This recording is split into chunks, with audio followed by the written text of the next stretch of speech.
నేను ఈరోజైతే మా మేడం వల్ల కూతుర్ని కాలేజీలో వదిలేశాను, తీసుకురావడానికి వెళ్తున్నాను. చూడండి, వెనక నుండి అయితే మా పని మనిషి నా వీడియో తీస్తుంది. ఆవిడైతే శ్రీలంక ఆవిడే. ఆమెని ఫోన్ ఇచ్చాను, వీడియో తీయమని చెప్పాను, వీడియో తీస్తుంది. చూడండి, కోవిడ్లో ఇలానే వెళ్ళిపోవాలి. ఇక మినిమం ఇంత కాదండి, 100 కిలోమీటర్ దూరం పోవాలి. 100 కిలోమీటర్ దూరంలో కాలేజ్ ఉంది మా మేడం వాళ్ళ కూతురుది. ఏం చేస్తాం మనం, ఇక్కడ ఏం చేయలేం కదా. వాళ్ళు ఎంత దూరం ఉన్నా ఎక్కడ ఉన్నా మనం పోయి తీసుకురావాల్సిందే, ఖచ్చితంగా వెళ్ళాలి, తీసుకురావాల్సిందే. మన పని అది, మన డ్యూటీ అది.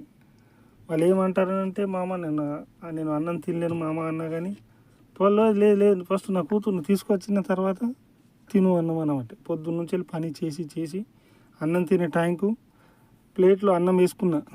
మామ నేను అన్నం తినేసిపోతా అంటే, లేదు నా కూతురికి లేట్ అవుతుంది, నువ్వు తొందరగా వెళ్ళి తీసుకురా. కొన్ని ఇండ్లు అయితే నిజంగా చెప్పాలంటే కోవిడ్లో చాలా సూపర్గా ఉన్నాయండి. కానీ నాకు ఏదో మన అదృష్టం, నాకు ఏందో మరి నా దురదృష్టమో తెలియదు. నేను ఏ దేశం వెళ్ళినా కానీ నా అదృష్టంకి ఇంతే, ఎక్కడైనా ఇదే గొడ్డు చాకిరి చేసుడే.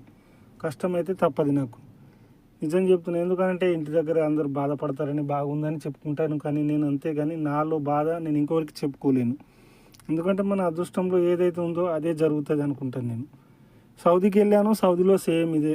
అందరికీ నేను చెప్పుకున్నది ఏంటిది, బాగానే ఉంది అని చెప్పుకున్నా. ఎందుకంటే మనం కష్టం చెప్పి వాళ్ళకి బాధ పెట్టుడు కూడా మనకు మంచిది కాదు కదా.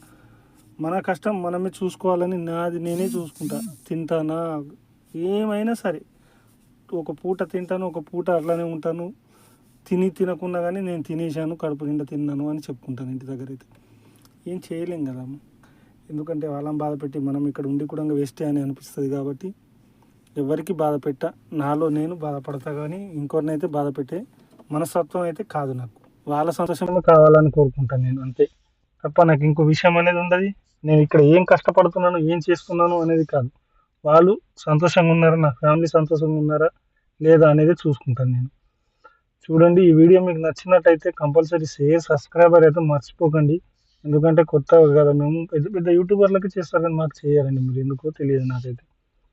ప్లీజ్ అందరు కలిసి సబ్స్క్రైబ్ చేయండి వీడియోను. నన్ను ఆదరిస్తూ ఉంటే నేను ఇంకో అడుగు ముందుకు వేయగలుగుతాను. ఎన్నో రోజుల జీవితం ఇది, మా గల్ఫ్ జీవితాలు. మీలాంటి వాళ్ళందరూ ఒక్కో చేయి చేస్తేనే మేము పైకి వెళ్ళగలుగుతాము.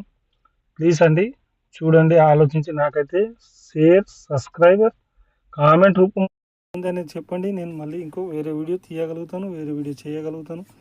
మీరు చెప్తేనే నాకు తెలుస్తుందండి. ప్లీజ్ మీరు చెప్పండి.